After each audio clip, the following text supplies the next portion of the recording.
Hello friends, welcome back to my channel. இன்றைக்கி நம்ம கவி வீட்டு சேனலில் பார்க்க போகிறது கன் சிக்கன் எப்படி செய்கிறதுன்றது தான்.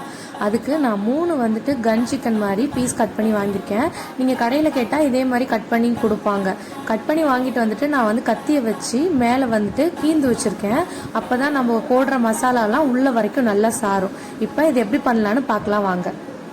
அதுக்குள்ளே மறக்காமல் போய் நம்ம சேனலை சப்ஸ்கிரைப் பண்ணிட்டு வந்துடுங்க. இப்போ நான் ஒரு தட்டில் 2 வெங்காயம், 2 தக்காளி, கருவேப்பிலை அரிஞ்சு வச்சுருக்கேன். இது கடைசியாக வதக்கிறதுக்கு வச்சுக்கலாம். இந்த தட்டில் தான் நம்ம அரைக்கிறதுக்கான முக்கியமான மசாலா பொருள்லாம் வச்சுருக்கேன். வெங்காயம், பூண்டு, இஞ்சி, 2 ஸ்பூன் மிளகாய்த்தூள், மஞ்சள் தூள், உப்பு வச்சுருக்கேன். 1 கப் தயிர் வச்சுருக்கேன். அரை மூடி எலுமிச்சம்பழம், 2 ஸ்பூன் மிளகு, 1 ஸ்பூன் ஜீரகம் வச்சுருக்கேன். இது எல்லாத்தையும் நம்ம இப்போ மிக்சியில் போட்டு அரைச்சிடலாம். நம்ம சேனலை சப்ஸ்கிரைப் பண்ணாமல் பார்க்குறவங்க மறக்காமல் சப்ஸ்கிரைப் பண்ணிடுங்க. என்னை பற்றி தெரிஞ்சுக்கணும்னு நினைக்கிறவங்க இன்ஸ்டாகிராமில் ஃபாலோ பண்ணுங்கள். இப்போது நம்ம இதில் வச்சுருக்க எல்லா பொருளையும் மிக்சியில் போட்டு அதோட தண்ணி கொஞ்சோண்டு சேர்த்து அரைச்சிக்கலாம். நல்லா ஃபைன் பேஸ்ட்டாக அரைச்சி எடுத்துக்கலாம். எலுமிச்சை பழத்தையும் அதிலே புழிஞ்சிருங்க. தனியாக சேர்க்க வேணாம். கடைசியாக உங்களுக்கு இது மாதிரி என்னென்ன ரெசிபி வேணுமோ எனக்கு கமெண்ட் பாக்ஸில் கமெண்ட் பண்ணுங்கள். நான் கண்டிப்பாக எல்லாத்தையும் செஞ்சு போட ட்ரை பண்ணுறேன். இப்போ தண்ணி ஊற்றி அரைச்சி எடுத்துகிட்டு வந்துடுறேன். இப்போ அரைச்சாச்சு. இப்போ சிக்கனில் நம்ம அரைச்சி வச்சுருக்க பேஸ்ட் எல்லாத்தையும் கலந்து அரை மணி நேரத்துலேருந்து 1 மணி நேரம் நல்லா ஊற வச்சுருங்க. அப்போ தான் உப்பு கடைசி வரைக்கும் சாரும்.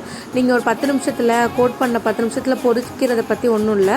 பட் பொரிச்சிங்கன்னா உள்ள வரைக்கும் உங்களுக்கு உப்பு காரம் எதுவும் சேராது.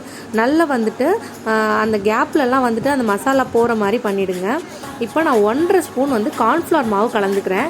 இதுதான் சிக்கனை கொஞ்சம் மேலே நல்லா கிறிஸ்பியாக நம்மளுக்கு கிடைக்கிறதுக்கு ஹெல்ப் பண்ணும். கார்ன்ஃப்ளவர் மாவு போட்டு அதோடய சேர்த்து பிசைஞ்சு வச்சுருங்க. இந்த கன் சிக்கன் செய்ய தேவையான பொருள் எல்லாத்தையும் நான் டிஸ்கிரிப்ஷனில் பின் பண்ணி வச்சுருக்கேன். உங்களுக்கு இதை பார்க்க கஷ்டமாக இருந்துச்சுன்னா அதை பார்த்து கூட நோட் பண்ணிக்கோங்க. இப்போ இந்த சிக்கன் நான் 1/2 hour ஊற வச்சுட்டேன். ஊற வச்சதுக்கப்புறம் நான் கடாயில் 2 டேபிள் ஸ்பூன் எண்ணெய் ஊற்றிக்கிறேன். நான் கல்லெண்ணெய் ஊற்றிருக்கேன். நீங்கள் கல்லெண்ணெய், நல்லெண்ணெய் இல்லைனா உங்களுக்கு சாதாரண ரைஸ் பிராண்ட் ஆயில் கூட நீங்கள் யூஸ் பண்ணிக்கலாம். இப்போ நான் ஊற வச்ச சிக்கனை 2 பீஸையும் போட்டு நான் பொரிக்கிறேன். நீங்கள் வேணால் சின்ன சட்டியாக இருந்துச்சுன்னா 1 by 1 கூட நல்லா ஃப்ரை பண்ணி எடுத்துக்கோங்க. 2 பக்கமும் நல்லா ஃப்ரை ஆகி அந்த சைடில் நுர வருது பார்த்திங்களா, அது ஃபுல்லாக அடங்கினதுக்கு அப்புறம் நீங்கள் இதை திருப்பி போடுங்க நெக்ஸ்ட் சைடு. அப்போ தான் நல்லா ஃப்ரை ஆகும். முக்கியமாக சிக்கன் குக் ஆகிறதுல தான் இருக்குது. நீங்கள் மேலே மட்டும் குக்காகி எடுத்திங்கன்னா உள்ளே குக் ஆகாமல் இருக்கும். ஸோ மீடியம் ஃப்ளேமில் வச்சு 20 மினிட்ஸ் கிட்ட நான் குக் பண்ணியிருக்கேன். பார்த்திங்கன்னா தெரியும் நல்லா சிக்கன் குக் ஆகிருக்கிறத. இப்போ இந்த பீஸை எண்ணெயிலேருந்து எடுத்துடலாம். இப்போ இந்த பீஸ் எடுத்ததுக்கப்புறம் அந்த எண்ணெயை நீங்கள் வேஸ்ட் பண்ண வேணாம். நம்ம அதே எண்ணெயில் மசாலா பொருள், அதாவது பட்டை, கிராம்பு, ஏலக்காய், உங்கள்கிட்ட என்ன மசாலா பொருள் இருக்கோ அதை போட்டு ஃப்ரை பண்ணி நம்ம நறுக்கி வச்சுருக்க வெங்காயம், கருவேப்பிலையும் ஆட் பண்ணி நல்லா வதக்கிக்கலாம். வெங்காயம் கொஞ்சம் மீடியமாக பொரிஞ்சால் போதும். ஏன்னா எண்ணெய் கொஞ்சம் நிறையா இருக்கிறதுனால வெங்காயம் எவ்வளோ நல்லா கேரமலைஸ் ஆகுதோ அவ்வளோ நல்லாயிருக்கும் டிஷ்ஷு. இப்போ நறுக்கி வச்சுருக்க தக்காளியும் சேர்த்து நல்லா நம்ம அதோட ஆட் பண்ணிக்கலாம். தக்காளி நல்லா மசிஞ்சு வெங்காயத்து கூட நான் எப்பயும் சொல்கிற மாதிரி தக்காளி நல்லா வதக்கணும். எவ்வளோக்கு எவ்வளோ தக்காளி வதங்குதோ அவ்வளோக்கு அவ்வளோ அந்த டிஷ் நல்லா வரும். இப்போது இந்த வெங்காயமும் தக்காளி நல்லா வதங்கிடுச்சு. இப்போ நம்ம மசாலா பொருள்லாம் ஆட் பண்ணிக்கலாம். நான் ஒரு 1 ஸ்பூன் மிளகாய்த்தூள் போட்டிருக்கேன். கொஞ்சோண்டு மஞ்சத்தூள், உப்பு ஆட் பண்ணிக்கலாம் அதோடு சேர்த்து. மறக்காமல் நீங்கள் ஃப்ளேம் சிம்மில் வச்சுக்கோங்க. ஹை ஃப்ளேமில் வச்சிடாதீங்க. மசாலா பொருள் ஆட் பண்ணும் போது எப்பயுமே அடுப்பு சிம்மில் தான் இருக்கணும்.